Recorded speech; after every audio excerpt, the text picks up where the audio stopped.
Character அனாலிசிஸ்ன்னு முதல்ல ஒரு ட்ரேடிங்கில் இருக்குன்றது ஒருத்தருக்கு தெரியலனா நீங்கள் ட்ரேடிங்கே வரக்கூடாதுன்றார். ஒரு வாட்டி டிசைட் பண்ணி பை பண்ணணும்னு முடிவு பண்ணிட்டீங்கன்னா மார்க்கெட் ஒரு 2 கொக்கு இல்லை ஒரு 100 பாயிண்ட்ஸ் ஏறிடுச்சுன்ற பட்சத்தில் திருப்பி செல் பண்ணாதீங்க. மறுபடியும் பைக்கான ஆப்பர்ச்சுனிட்டி வர வரைக்கும் வெயிட் பண்ணி பை பண்ணுங்கன்றார். ஏன்னா ட்ரெண்டு பைன்றது கான்ஃபிடன்ஸில் தான் பை பண்ணணும்னு நினச்சிங்க. இப்போ மிஸ் பண்ணதுனால ட்ரெண்டுக்கு அகேன்ஸ்டாக போகாதீங்க, ட்ரெண்டு கூட போங்கன்றார். அதுதான் சொல்ல வர்றார். when you have missed the best time to buy, you should wait for the next opportunity to buy, not sell.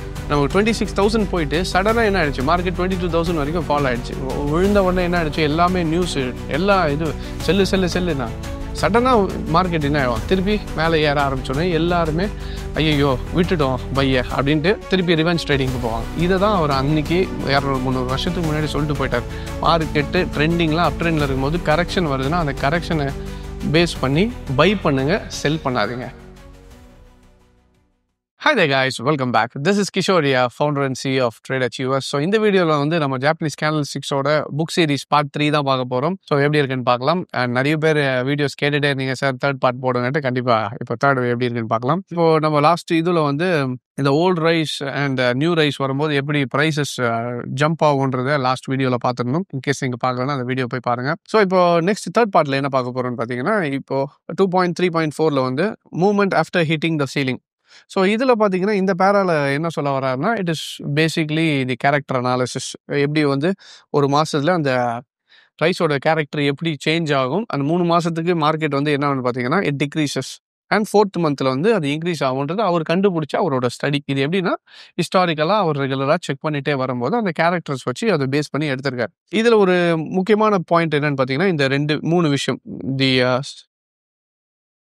And turning around. So இந்த 3 பாயிண்ட் சொல்கிறேன் நான். The second is the end, third is sufficiency and fourth is the turning around. இது என்னன்னு பார்த்தீங்கன்னா, ஒரு market வந்து stagnate ஆகிட்டு கீழே வந்து பாட்டமில் நிற்கிதுன்னும் போது ஒரு ஸ்டேஜில் வந்து அந்த பாட்டமோட அது end and sufficiency and finally it's time for turning around. So இது கேரக்டர் அனாலிசிஸ் கூடிய இது வந்து ஒரு 3 மாதம் இருக்கும். அண்ட் 4th மந்தில் வந்து இது டேர்ன் ஆகுன்றது தான் அந்த பேராவோட ஹோல் சினாரியோ. ஸோ இதுக்கு அடுத்ததான் முக்கியமான பாயிண்ட்ஸ் இருக்குது, அதில் பார்க்கலாம். நவ் 2.4க்கு வரும். The importance of things that are natural. The highs and the lows of the trend are the laws of nature. இது என்னன்னு சொல்ல வரான்னா, the rise and fall of the rice price follows the laws of nature. So இந்த point it is very important. ஒரு ரைஸோட ஏற்றமும் இறக்கமும் nature, law of nature வழியாக தான் நடக்குது அப்படின்றது சொல்றாரு. அந்த லா ஆஃப் நேச்சர்ன்றது என்னன்னு பார்த்தீங்கன்னா, ஏற்கனவே நடந்தது திரும்ப திரும்ப நடந்துட்டு இருக்கிறது தான் லா ஆஃப் நேச்சர். ஒரு லா ஆஃப் நேச்சர்னா ஒரு சிம்பிள் எக்ஸாம்பிள் சொல்லலாம். சன் எடுத்துக்கோங்க. சன் ஒரு சைடில் சன்ரைஸ் ஆகும், இன்னொரு சைடில் சன்செட் ஆகும். இது வந்து மாற போகிறது இல்லை. This is nature. இந்த பக்கம் ஸ்டார்ட் ஆகும், இந்த பக்கம் எண்ட் ஆகும். இதுதான் லாஸ் ஆஃப் நேச்சர். இதை தான் அவர் சொல்ல வர்றார். அப்போ ரைஸும் மேலே ஏறுறதும் இறங்குறதும் it follows the law of nature. அப்போ ஒரு மார்க்கெட்டில் சர்டன் நேச்சர் இருக்கு. இந்த நேச்சர் இப்போ வார்த்தை எவ்வளோ முக்கியன்றது புரியுதுங்களா? நேச்சர்ன்றதா நம்ம டெக்னிக்கல் டேர்மில் என்ன சொல்லுவோம்னா கேரக்டர் அனாலிசிஸ். அப்போ ஒரு சூரியனோட கேரக்டர் எடுத்துட்டிங்கன்னா சன்ரைசஸ் அண்ட் சன்செட், அதோட நேச்சரே இதுதான். அதே மாதிரி தான் ஒரு மார்க்கெட்டில் ரைஸோட ட்ரேடிங்லையும் அவர் கண்டுபிடிச்சது அதுக்குன்னு ஒரு நேச்சர் இருக்கு. அந்த நேச்சர் படி தான் உங்களுக்கு மார்க்கெட் என்னாகும், ஏற்றமும் இறக்கமும் நடக்கும். அதுதான் என்ன சொல்றாரு, those who are ignorant of this rule should not even attempt to try their hand at trading. இப்போ இவர் என்ன சொல்றாருன்னா, இந்த நேச்சர் இருக்கு, இந்த கேரக்டர் அனாலிசிஸ் முதல்ல ஒரு ட்ரேடிங்ல இருக்குன்றது ஒருத்தருக்கு தெரியலனா நீங்க ட்ரேடிங்கே வரக்கூடாதுன்றாரு. இப்போ புரியுதுங்களா எவ்வளவு முக்கியமான விஷயம்ன்றது? இன்னைக்கு நம்ம எடுத்தோமா எல்லாருமே என்ன சொல்றோம், காசு வச்சிருந்தா ட்ரேட் பண்ணிடலாம், மார்க்கெட்டுக்குள்ள வந்தோமா ட்ரேட் எடுத்தோமா, என்ன பை செல் இவ்வளவுதானே நடக்க போகுது அப்படின்ற மாதிரி ஒரு இதுல வந்துடுறோம். வந்துட்ட பிறகு லாஸ் ஆயிட்ட பிறகு தான் தெரியுது ஐயோ இதை பத்தி நம்ம தெரிஞ்சுட்டு வந்துடலாம். இவர் என்ன சொல்றாருன்னா, ஃபர்ஸ்ட் மார்க்கெட்ல சைக்கிள்னு ஒன்று இருக்கு, அதுக்கு நேச்சர் இருக்கு, அதுக்கு கேரக்டர் என்ன இருக்குன்றது தெரிஞ்சுக்கலன்னா முதல் ட்ரேடிங் பக்கமே வராதிங்கன்றார். ஸோ இதை தான் நம்மளும் வலியுறுத்திட்டே இருக்குது. ரெகுலராகவே சொல்றது என்னன்னா, முதல்ல மார்க்கெட்டோட ஸ்ட்ரக்சர் என்னன்னு புரிஞ்சுக்கோங்க, கேரக்டர் என்னன்னு தெரிஞ்சுக்கோங்க, இதை கத்துக்கோங்க, கத்துக்கிட்ட பிறகு நீங்க ட்ரேட் பண்ணுங்க. இதுக்கு முன்னாடி ட்ரேடிங் பக்கம் வராதிங்க. Right. What happens when stagnations shift to an upturn. இப்போ இதில் வந்து 2 சினாரியோ இருக்குது. First scenario and second scenario பார்த்துலாம். when you feel an upbeat mood in the market and trend shows sign of an upturn while you are watching carefully for any sign of price increase or decrease from the stagnate stage. இந்த stagnate stageன்றது என்னன்னா sideways market தான் stagnate stageன்னு சொல்லுவோம். இந்த stagnate market வந்து ஒரே இடத்துல நின்றுட்டு இருக்கு. அப்போ அவர் என்ன சொல்றாருன்னா, now the major shift in the trend and the market has hit the ceiling zone. everyone including you thinks it's time to buy and you rush to buy creates an uproar. This is the best time to sell. இந்த மாதிரி ஒரு side base மார்க்கெட்ல வந்து top கிட்ட வந்துட்ட பிறகு market உடைக்க போகுதுன்னு நினைச்சிட்டு நிறைய பேர் என்ன பண்ணுவாங்க, டாப்ல இருக்கும்போது பை பண்ணலாம்னு உள்ள போவாங்க. நம்ம கண்டிப்பா மேல உடைச்சிரும், இந்த வாட்டி உடைச்சிரும், மேல போயிடும் அப்படின்ற ஒரு என்ன சொல்றது, இட்ஸ் ஜஸ்ட் அண்ட் ஹோப். அந்த இடத்துல ஒரு நம்பிக்கை, உடைச்சிடும் நம்பிக்கையின் பேர்ல பை பண்ணிடலான்னு. ஆனா இவர் என்ன சொல்றாருன்னா, அந்த மாதிரி டைம்ல பை பண்ணாதீங்க, that is the right time to sell. And ரெண்டாவது இது என்னன்னு சொல்றாருன்னா, see that is how the trend proceeds. The trend repeats several times over without any dramatic shift. During this time the price continues to go up and down. So இதை தான் அவர் explain பண்றாரு, up and down and the sideways market without allowing yourself to control of your mind because of the market atmosphere and the repeating trend. இப்போ இங்க ஃபைனலா எங்க வராருன்னா, however when the price stagnates at the floor without showing any signs of movement, you should not sell even when the price starts to go up on its own accord. இப்போ என்ன சொல்ல வர்றாரு, இந்த இடத்துல மார்க்கெட் வந்து இது போயிட்டு இப்போ கீழே வந்தாச்சு, பாட்டம்ல இருக்குன்னும் போது you should not sell when the price starts to go up now on its own accord. You have to gradually increase your buy. Instead you do this not during repeating trend but during the trend when the price goes up its own accord. இப்போ இந்த மாதிரி repeating ட்ரெண்ட்ன்ற போது என்ன சொல்ல வர்றாரு, sideways மார்க்கெட்டை தான் சொல்ல வர்றாரு. சைட்வேஸ் மார்க்கெட்ல திருப்பி இங்க வந்துட்ட பிறகு அடுத்த இதுல இன்னும் இதை பத்தி டீட்டெயிலா சொல்லியிருப்பாரு. இந்த இடத்துல வந்து செல் பண்ணாதீங்க, கொஞ்சம் மேலே ஏறிச்சு, அதுக்கப்புறம் ஓன் அக்கார்ட்ல மார்க்கெட் ஒன்னா பிரேக் ஆகி போய்கிட்டே இருக்கும்போது இந்த இடத்துல தான் நீங்க என்ன பண்ணுன்றது, கொஞ்சம் கொஞ்சமா பையை இன்க்ரீஸ் பண்ணிக்கிட்டே போங்க. என்னன்னா இந்த இடத்துல மொத்த பையும் பண்ணாம கொஞ்சம் கொஞ்சமா இன்க்ரீஸ் பண்ணுங்க, அதுக்கப்புறம் ட்ரேட்ஸ் எடுத்துக்கலாம். இதுக்கு அடுத்ததெல்லாம் முக்கியமா சொல்றாரு. இது ஃபுல்லா பை எடுக்கணுன்றது எப்போ எடுக்கணும்னா, நமக்கு ட்ரெண்ட் பிரேக் ஆயிட்டு அடுத்தது அப் ட்ரெண்ட் போகும்போது வாங்கிக்கலாம். இப்போ இந்த பாயிண்ட்ல பாருங்க, இதுல கிளியரா இருக்கும். Dropping down from the stagnation state. இப்போ இந்த இடத்துல ஒரு முக்கியமான ஒரு பாயிண்ட் சொல்றாரு. இது என்ன பாயிண்ட்னு பாத்தீங்கன்னா, ஒரு மார்க்கெட் வந்து ஸ்டாக்னேஷன் இருக்கு, இதுதான் அந்த சைட்வேஸ் மார்க்கெட்ல இருக்கும்போது இப்போ மார்க்கெட் இந்த இடத்துல சைட்வேஸை பிரேக் ஆயிடுச்சு. பிரேக் ஆயிட்டு கீழே வந்த உடனே see when this happened the market seems to have reached an oversold condition. இந்த இடத்துல இந்த oversoldன்ற விஷயம் வருது. இந்த oversold conditionக்கு வந்துட்ட பிறகு என்ன பண்ணணும்னா, but the price falls further because everybody is rushing to sell. இப்போ இந்த சைட்வேஸ் வந்து மார்க்கெட் பிரேக் ஆயிடுச்சு. பிரேக் ஆயிட்ட உடனே மார்க்கெட் இன்னும் கீழே தான் போக போகுதுன்னு எல்லாம் இப்போ ஒரு ரீட்டைல் ட்ரேடர் ப்ரோஸ்பெக்டிவ்ல என்ன பண்ணுவாங்க, செல்லுன்னு போவாங்க. இது எதுக்கு செல் பண்ண வைக்கிறாங்கன்னா, அப்பதான் இந்த இடத்துல இருக்க ஆர்டர்ஸ் எல்லாமே ஒரு இன்ஸ்டிடியூஷன்ல இருக்கவங்க பை பண்ண முடியும். நீங்க இந்த புக்கு படிக்கும் போதே ஒரு விஷயத்த மைண்ட்ல புரிஞ்சுட்டு படிக்கணும். இது வந்து ரீட்டைல் ட்ரேடருக்கு ஒரு இன்ஸ்டிடியூஷனல் ட்ரேடர் எழுதின ஒரு புக். அவரு ட்ரேட் பண்ற மைண்ட் செட் ஃபுல்லா பியூர்லி இன்ஸ்டிடியூஷனல் லெவல் ஆஃப் ட்ரேடிங்கான மைண்ட் செட் தான் இதே தவிர ஒரு ரீட்டைல் ட்ரேடிங் பெர்ஸ்பெக்டிவ் கிடையாது. இப்போ இங்க எல்லாருமே they are rushing to sell. இப்போ என்ன சொல்றாரு, this is the time to buy and have a perfect opportunity to make a profit. It's not easy to decide to buy in the market formation but you have to buy. என்னன்னா இங்க market வந்து sideways break ஆயிருக்கு, ஆனா இந்த இடத்துல by பண்றதுன்றது யாருக்குமே ஒரு என்ன சொல்றது நார்மலாவே அது தோணாது. ஏன்னா மார்க்கெட் உடைச்சிட்டு இருக்கு, இங்க போய் நம்ம பை பண்ணுமா அப்படின்ட்டு. ஆனா அந்த இடத்துல தான் பை பண்ணணும்னு சொல்றாரு. ஆனா இதுல என்ன ஒண்ணு புரிஞ்சுக்கணும் நீங்க, இப்ப இவரு சொல்லிட்டாரு அப்ப சைட்வேஸ் இப்ப இப்படி இருக்கு, இந்த சைட்வேஸ் இப்போ பிரேக் ஆயிடுச்சுனாலே அப்போ எப்பவுமே நம்ம இங்கே பை பண்ணுமானா கிடையாது. அதுக்கு சர்டன் ரூல்ஸ் இருக்கு. இப்போ என்னன்னா, இப்போ இந்த புக்கு படிக்கும் போது என்ன ஆயிடும், ஓகே ஹான்மா சொல்லிட்டாரு நம்ம வந்து இங்கே பை பண்ணலாம்னா மார்க்கெட் அதுக்கப்புறம் என்ன ஆயிடும், கீழே போயிட்டே இருக்கும். இப்போ இங்கே தான் ஒரு முக்கியமான பாயிண்ட் வருது. இந்த இடத்துல இது பிரேக் ஆனாலும் இது கீழே வருமா இல்லை திருப்பி மேலே போகுமா. இப்போ இவர் சொல்ல வர்றது என்னன்னு பார்த்தீங்கன்னா, இந்த இடத்துல ஓவர் சோல்ட் ஆயிடுச்சு, பை பண்ணுன்றார். ஆனால் இதுக்கு முன்னாடி என்ன ஒரு விஷயம் தெரியும்னா, ட்ரெண்டு தெரியணும். இப்போ ட்ரெண்டு எனக்கு அப்வோர்ட் ட்ரெண்ட்ல இருக்கு. இப்போ இது வந்து ஒருவேளை கரெக்ஷன் ஃபேஸ்ல இது வந்துட்டு இருக்குன்னா இந்த இடத்துல ஓவர் சோல்ட் ஆயிருக்கும். அப்போ இங்க மேலே போகும்போது ட்ரெண்ட் கண்டினியூவேஷன் ஆகுது. ஸோ இதெல்லாம் வந்து நான் கிளாஸ்ல எடுக்கிறது, பட் இருந்தாலும் ஒரு சின்ன ஹிண்ட் மட்டும் நான் உங்களுக்கு கொடுக்குறேன், எப்படி செல் பண்ணணும் எங்க பை பண்ணணுன்ட்டு. இப்போ இந்த இடத்துல வந்து பை பண்றோம், ஏன்னா ட்ரெண்ட் கண்டினியூவேஷனுக்காக நம்ம பாக்குறது. ஸோ இதுக்குள்ள நிறைய விஷயங்கள் இருக்கு. இப்போ அதை தான் அவர் சொல்ல வர்றாரு. நீங்க ஒண்ணுமே தெரியாம டேரக்டா சைட்வேஸ்ல கீழே உடைச்சா உடனே பை பண்ணணும்னு அவசியம் இல்லை, ஆப்போசிட்ல பண்ணணும். ட்ரெண்ட் கூட பேஸ் பண்ணி ஸ்டாக்னேஷன் ஃபேஸை எப்படி யூஸ் பண்ணிக்கிறோம். நீங்க முடிஞ்சதுன்னா என்னோட அந்த பழைய வீடியோஸ் எடுத்து பாருங்க, அதுல அக்யூமுலேஷன் டிஸ்ட்ரிபியூஷன் ஒரு வீடியோ போட்டிருப்பேன், அதுல இன்னும் கொஞ்சம் கிளியரா இருக்கும். Right, all right. இப்போ நெக்ஸ்ட் என்ன சொல்றாரு, அடுத்த முக்கியமான விஷயம் என்னன்னா, wait calmly when you have missed the perfect time to buy. இது it's very important point for all the traders. இது என்னன்னா, now if the rice price goes up by 2 koku just when you have decided to buy rice, you may think you missed the perfect time to buy and it is better time to sell, but this would be a big mistake. when you have missed the best time to buy, you should wait for the next opportunity to buy. ஒரு market நீங்க by பண்ணலாம்னு முடிவு பண்ணிட்டீங்க. அந்த முடிவு பண்ண பிறகு ஒரு எக்ஸாம்பிளுக்கு எடுத்துப்போம். நிஃப்டி இல்ல கோல்டு ஒரு 100 பாயிண்ட் நீங்க பை பண்ணலாம்னு நினைக்கிறீங்க. ஆனா பை பண்ணலாம்னு நினைச்சது பை பண்ணல. அந்த டைம்ல ஒரு 100 பாயிண்ட் ஏறிடுச்சு.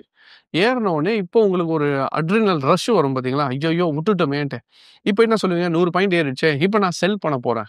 இத தான் பண்ணாதீங்கன்றாரு. ஒரு வாட்டி டிசைட் பண்ணி பை பண்ணணும்னு முடிவு பண்ணிட்டீங்கன்னா, மார்க்கெட் ஒரு 2 கொக்கு இல்ல ஒரு 100 பாயிண்ட்ஸ் ஏறிடுச்சுன்ற பட்சத்துல திருப்பி செல் பண்ணாதீங்க. மறுபடியும் பைக்கான ஆப்பர்ச்சுனிட்டி வர வரைக்கும் வெயிட் பண்ணி பை பண்ணுங்கன்றாரு. ஏன்னா ட்ரெண்ட் பைன்றது கான்ஃபிடன்ஸ்ல தான் பை பண்ணணும்னு நினைச்சீங்க. இப்போ மிஸ் பண்ணதுனால ட்ரெண்டுக்கு அகைன்ஸ்டா போகாதீங்க. ட்ரெண்ட் கூடயே போங்கன்றார். அதுதான் சொல்ல வர்றார். when you have missed the best time to buy, you should wait for the next opportunity to buy, not sell. புரியுதுங்களா? That's one of the important thing. All right. And bear sudden losing its edge. There are times when the price continues to rise for 2 or 3 months, then takes a sudden plunge. This is the time you must buy. The price will definitely go up shortly, and when it does, that is the time to sell. இது என்ன சொல்ல வர்றாருன்னா, ஒரு market வந்து ஒரு 2 மாசம் 3 மாசம் தொடர்ந்து மேல போயிட்டே இருக்கு. இந்த இடத்துல இந்த சினாரியோ வந்திருக்கேன், திருப்பி வரைஞ்சு காட்டுறேன். மேல போயிட்டே இருக்கு. மேல போயிட்டே இருக்கும்போது சடனா வந்து என்ன ஆகுது? ஒரு ஃபால் வருது. இப்போ இந்த ஃபால் வந்த உடனே பேனிக் ஆகி செல் பண்ணாதீங்க. That is the time you must by. ஏன்னா இது வந்து ஒரு ட்ரெண்டுக்கான இதை வந்து கரெக்ஷன்னு சொல்லலாம். கரெக்டா? இந்த கரெக்ஷன் வரும்போது பயந்து போய் செல் பண்ணிடாதீங்க. இந்த இடத்துல தான் பை பண்ணுன்றார். அப்போ சடனா இந்த மாதிரி விழுந்திருக்குன்னா பை பண்ணிட்டு திருப்பி மேலே போயிட்ட பிறகு கொஞ்சம் ப்ராஃபிட் பார்த்துட்டீங்கன்னா க்ளோஸ் பண்ணிட்டு வெளியே வந்துடுங்க. ஏன்னா சடனா விழுந்தது தான் பை பண்ணிட்டீங்க. திருப்பி சடனா மேலே ஏறும்போது க்ளோஸ் பண்ணிட்டு வந்துருங்கன்றார். இது இப்போ இருக்க சினாரியோவில் நிஃப்டியில் நடக்கக்கூடிய ஒரு விஷயம். நம்ம 26,000 போயிட்டு சடனாக என்ன ஆயிடுச்சு? மார்க்கெட் 22,000 வரைக்கும் ஃபால் ஆயிடுச்சு.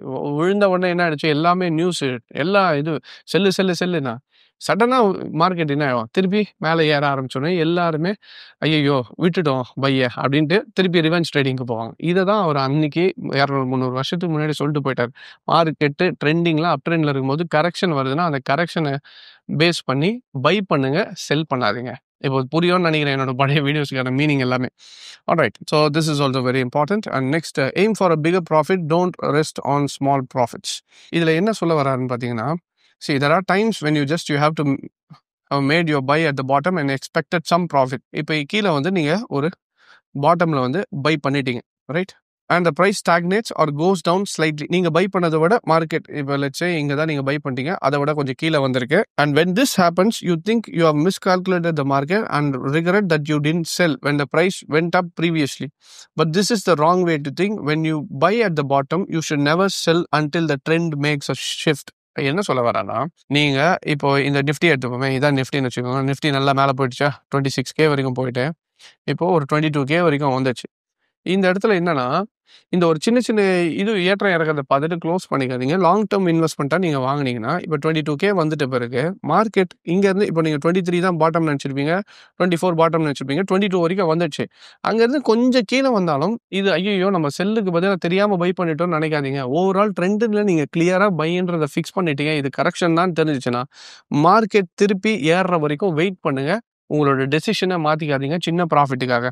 see when you buy at the bottom, you should never sell until the market makes a shift. இது என்னன்னா, இப்போ நான் ஒரு 22,000லையோ 22,500 இந்த ரேஞ்சில் நான் நிஃப்டி வாங்கினேன்னு வச்சுக்கோங்க. வாங்கிட்ட பிறகு இந்த ஒரு 23, 24 வந்த உடனே க்ளோஸ் பண்ணிட்டு வரமாட்டேன். எனக்கு திருப்பி ட்ரெண்ட் ரிவர்சல் இங்கே 26 பிரேக் ஆகுதோ இல்லை 28 போதோ, மார்க்கெட் நாளைக்கு எவ்வளோ போதோ போயிட்டு அங்கே எனக்கு ட்ரெண்ட் ரிவர்சல் கொடுத்தால் மட்டும்தான் நான் என்ன பண்ணுவேன், என்னோட ட்ரேட்ஸை க்ளோஸ் பண்ணணும். ஸோ ட்ரெண்ட் ரிவர்சல் இல்லாமல் நடுவில் போய் க்ளோஸ் பண்ணிட்டு வந்தீங்கன்னா நீங்களே உங்களை என்ன பண்ணிப்பீங்கன்னா நெக்ஸ்ட் ஒரு எமோஷனல் ஸ்டேட்டுக்குள்ளே போயிடுவீங்க. அப்போ அடுத்த வாட்டிலாம் கொஞ்சம் ஏறினாலே ஐயோ வந்த வரைக்கும் லாபம்னு வெளியே வந்துடும். அதுக்கப்புறம் ஏறின பிறகு ஐயோ விட்டமேனு திருப்பி ரிவெஞ்ச் ட்ரேடிங் போவீங்க. ஸோ ட்ரெண்ட் ரிவர்சல் கான்செப்ட் தெரிஞ்சிட்ட பிறகு நீங்கள் ட்ரேட் பண்ணீங்கன்னா then it will be better. So trend reversal என்னன்றதை புரிஞ்சுக்கிட்டு எப்படி ட்ரெண்ட் ரிவர்ஸ் எல்லாம் ஐடென்டிஃபை பண்ணணுன்றது தெரிஞ்சுக்கிட்டு கற்றுக்கிட்டு பண்ணும்போது தென் it will be very easier. Next, now downward adjustment after rising. When the new crops becomes available, so இந்த ரைஸ் பற்றி சொல்றாரு, the price sometimes changes by 1 or 2 koku, remains at the bottom, rises by 5 to 10 koku, drops by about 2 koku and then remains stagnant. இப்போ என்ன சொல்ல வர்றாரு, கொஞ்சம் இப்படி ஏறுது இறங்குது and finally ஒரு stagnation phase இந்த இதுக்குள்ள போயிடுச்சு.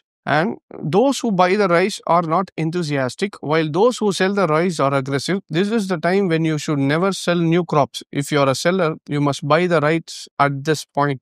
This is the rise whose price is rising from the bottom, when you see the downward adjustment after rising, the best thing you can do is think of the time when the price hits the ceiling. இப்போ என்ன சொல்ல வரேன்னா, இந்த மாதிரி ஒரு market ஏற்றம் இறக்கம் பார்த்துக்கிட்டே போயிட்டு ஃபைனலாக வந்து ஒரு சைட்வேஸ் பாட்டம் வந்துடுச்சுன்னா, இந்த இடத்துல இருந்து நீங்கள் பை பண்ணிட்டீங்கன்னா திருப்பி செல் பண்ணுறதை பற்றி யோசிக்கவே கூடாது until the price hits the ceiling. சீலிங்ன்றது என்னது? நம்மளோட டெக்னிக்கல் டேர்மில் ரெசிஸ்டன்ஸ்ன்னு சொல்லுவோம். அப்போது அடுத்த ரெசிஸ்டன்ஸ் வந்து ஹிட் ஆகிற வரைக்கும் நீங்கள் க்ளோஸ் பண்ணுறதை பற்றியே யோசிக்க கூடாதுன்ற. அப்போ மார்க்கெட் வந்து அந்த ஸ்டாக்னேஷன் ஃபேஸில் தான் நீங்கள் வாங்கணும். எப்போனா, இதுதான் என்னோட இதில் சொல்லியிருப்பேன். ஃபஸ்ட்டு வந்து ஒரு மார்க்கெட் கீழே இருக்கும், அது வந்து accumulation phase and then reaccumulation phase. நீங்கள் அது பழைய வீடியோ எடுத்து பாருங்கள். அதுக்கப்புறம் டிஸ்ட்ரிபியூஷன் ஃபேஸ், திருப்பி ரீஅக்யூமுலேஷன், அதுக்கு redistribution and final distribution and accumulation வரும். இது ஏற்கனவே டீட்டெயில் வீடியோ இருக்கும், அதில் போய் பாருங்கள். இந்த ஃபேஸில் அவர் என்ன சொல்ல வர்றாருன்னா, இந்த ரீஅக்யூமுலேஷன் ஃபேஸில் வந்து சைட்வேஸ் போயிட்டு இருக்கும்போது மார்க்கெட் வந்து திருப்பி அங்கே பை பண்ணிட்டீங்கன்னா டிஸ்ட்ரிபியூஷன்ன்றது தான் நம்ம இவர் என்ன சொல்கிறாரு, சீலிங்னு சொல்கிறார். அப்போ அந்த டிஸ்ட்ரிபியூஷன் ஃபேஸ் சீலிங் ஃபேஸ் வர வரைக்கும் நீங்கள் க்ளோஸ் பண்ணுறதை பற்றியே யோசிக்கக்கூடாது. டிஸ்ட்ரிபியூஷன் வரைக்கும் வெயிட் பண்ணிவிட்டு அது வந்துட்ட பிறகு செல் பண்ணுறது மட்டும்தான் யோசிக்கணும் தவிர நடுவில் என்ன ஆகுதுன்றதை பற்றி கவலைப்படாதீங்க. அந்த டிஸ்ட்ரிபியூஷனும் சொல்லலாம், சீலிங்னும் சொல்லலாம், ரெசிஸ்டன்ஸும் சொல்லலாம். அண்ட் ஃபைனலி டிஸ்ட்ரிபியூஷன் ஃபேஸ் முடிஞ்சிச்சு, இப்போ நெக்ஸ்ட்டு மார்க்கெட் டவுன் ஆக போகுதுன்னா அதுக்கு ட்ரெண்ட் ரிவர்சல்னு சொல்லுவோம். ட்ரெண்ட் ரிவர்சல் வந்துட்ட பிறகு then you go for selling.